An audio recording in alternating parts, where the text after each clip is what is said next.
Okay, the wind's in a different direction today, so we're facing the other way. At the end of the day, this initial training, you can take him back to the perch, but you want to be calling him into the wind or crosswind, remember, not downwind. Today, we are going to, again, see if he'll fly to Emily the monster, and of course the lovely Ursula, which he likes. But we're going to see, we're going to give you just a couple of flights, because today isn't about doing too much more on the creance. This is where we're at. By the way, if like me, you've attached a bell to the bird, sort of the end of this initial training, bear in mind that bell weighs about 1/3 of an ounce. Your weights are going to change. Don't forget that. If you add kit, when you come to flight 3, you're going to put the transmitter on. Weigh it without the transmitter, or you'll start to confuse yourself, and then clip it on afterwards. Before you fly free, which isn't going to be tomorrow now, simply because I've got an afternoon job, don't fly your bird free if you've got to be somewhere on the first day or two, or a couple of weeks. Don't fly your bird free if it's more than a light breeze. Don't complicate things at this stage. You just want it to be a repetition of being on the creance, except he's not. Give yourself a bit of confidence before you move on.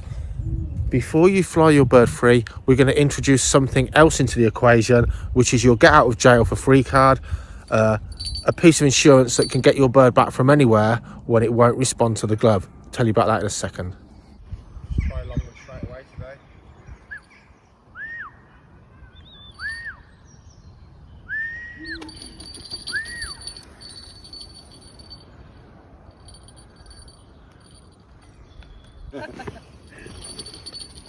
Makes a change from last time, from yesterday when he kept flying off to the trees. Gonna go for Ursula.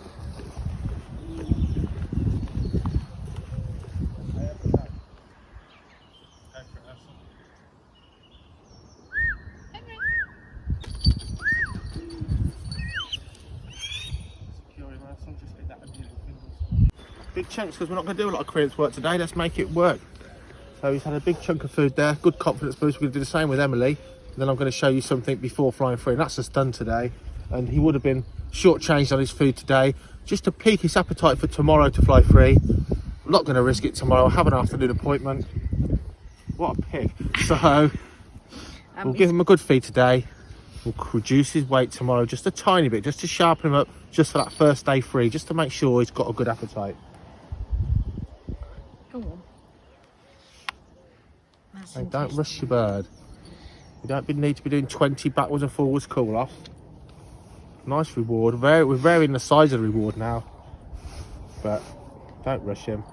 If you start rushing him, you're someone that takes food away because you're too lazy to chop your food up. That's when you're going to start getting that bird really mantling. It's too hungry and it's possessive of its food. So far, he's had no reason to do that, because he's had no reason to fear this as a thief. We're just going over what we've been doing already. Okay, I'll pick him up. Okay, Emily, I'll have that. Ready? Yep.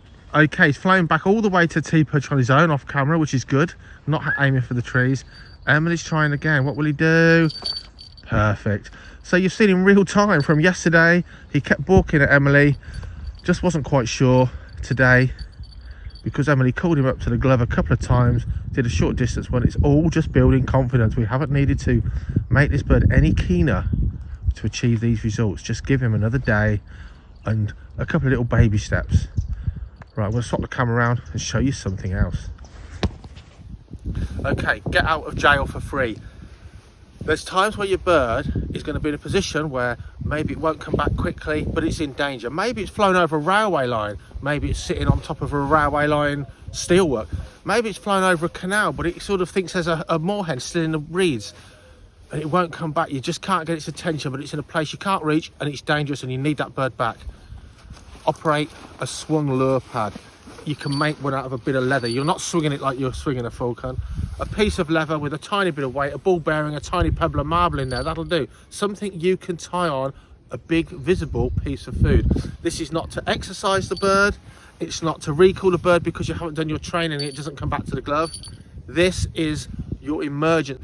Even if it means you go home today because you've fed the bird too much, once you start shortchanging the bird on this lure pad, it will not have the magic effect. It comes to this, it drops everything, and it comes to this because it knows it's getting a free whopping great bit of food that's not on your glove.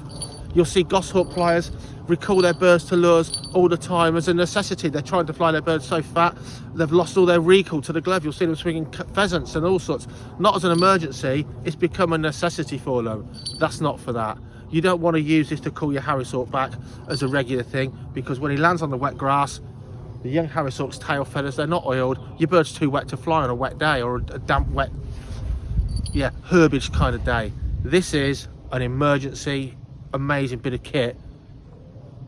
Make sure it always gets that reward, even if you go home. Don't start reducing it to a chick leg, it will lose its magic. But we think this bird's going to go for this straight away, because we saw him only 2 days ago chasing the handle of the creance line.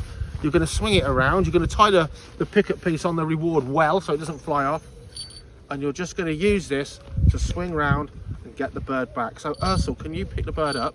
And Ursula's going to unhood him. Emily's going to film. The creance is in my pocket. Don't get tangled up, Ursula. All we're going to do today, because we can still use this once he's flying free, re-imprint this on his brain, but for now we just want this guy to get on this and pick him up from it. The picking up from it is how you're going to pick him up from some of his kills to a degree. So it's all work in progress. Okay, Ursula, we don't have to go far for this. Nice one, Ursula. The hood's off. Hey, hey, hey! There's the chick on there. Oh, he thought about it. And we brought him down gently. He wasn't quite sure. How strange is that? I'm going to call him back to a bit of food, and then we're going to try it again. So we've called him back from the glove. He actually overshot, changed his mind. So we're just going to, it doesn't matter, listen, all he has to do is of his own free will step onto this lure and feed from it. It's going to really place that seed. So he's got sticky feet now, that's better. So here we go. No, that's not the plan. Ready? He's thinking about it. That's it. He's got it. That's all we want. Now the important thing is, do not let your bird fly away with his food. Get low. If you have to, kneel or stand on the lure line to keep it flat to the ground so he's not flying around with it. Let the bird start feeding just like you would if it was a falcon.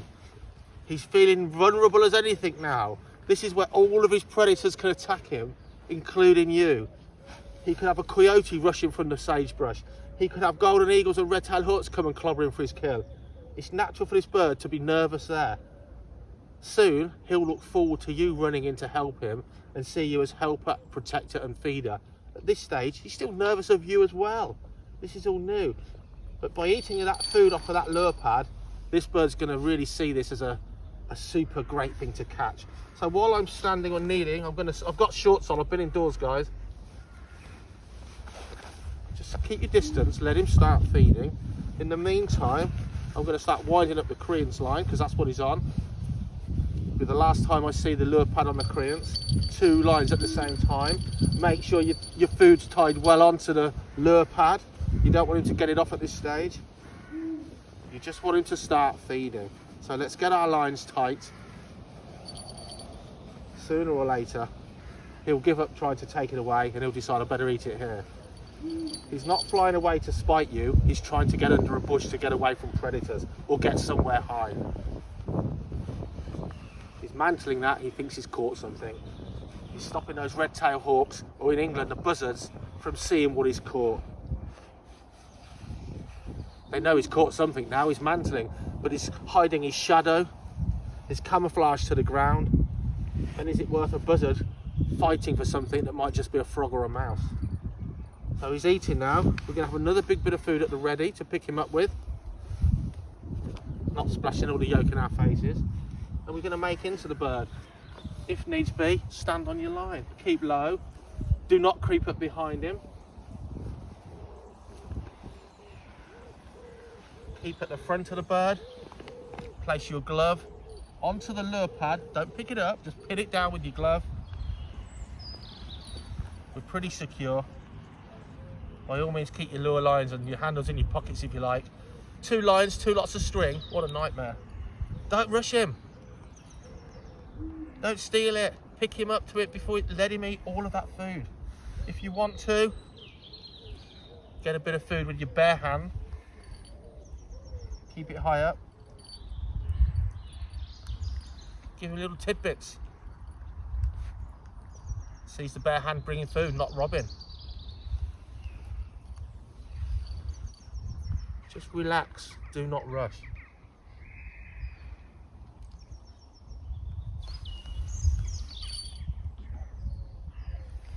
If he gets a big lump off, he's liable to try and run with it, just instinct.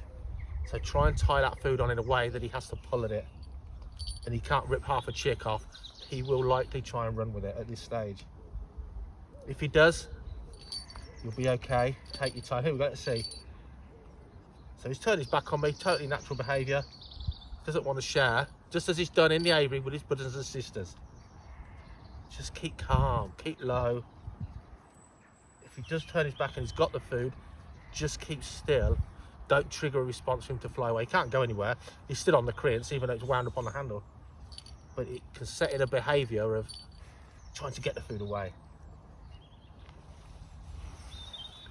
We're going to let him look round. He's going to look at the empty lure pad, and then we're going to offer him another big reward to pick him up from his lure on the glove. Again, if you haven't watched these in a set, look at the bird's tail here. You can see some of the waxy sheath still on. He was a random late clutch. The breeder wasn't expecting them or trying to breed them so late in the year. They just nested on the ground. He nested on the ground. He's been reared through the damp of autumn and winter. And those waxy sheaths, instead of powdering off, releasing and unfurling those beautiful fresh baby feathers, juvenile feathers.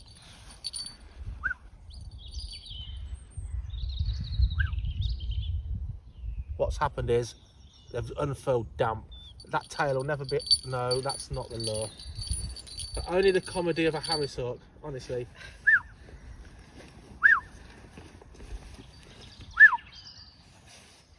Henry, Henry, Henry, Henry, Henry, Henry.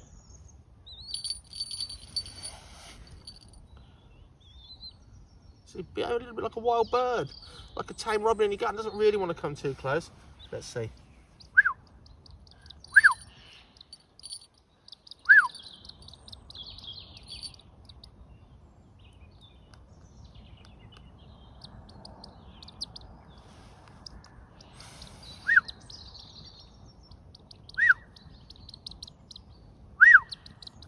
He's got Emily standing over him. He's got me here. I'm in shorts. Whoops. I'm wearing a different coat. And he's still doing pretty well. And that conditioning of the whistle and the hand signal, we've kept calm, we've kept still. Your bird could have bolted, then it could have got messy.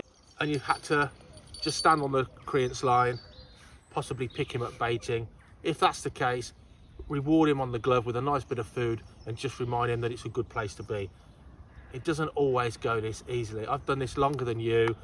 Of course it's easier for me. He's a really good bird. But we've ended on a high. He now knows what the lure pad is. I won't bother with it again until he's free. Having 2 lots of line, nightmare. Next time you see this bird, he'll be flying free or sitting in a tree. We'll see.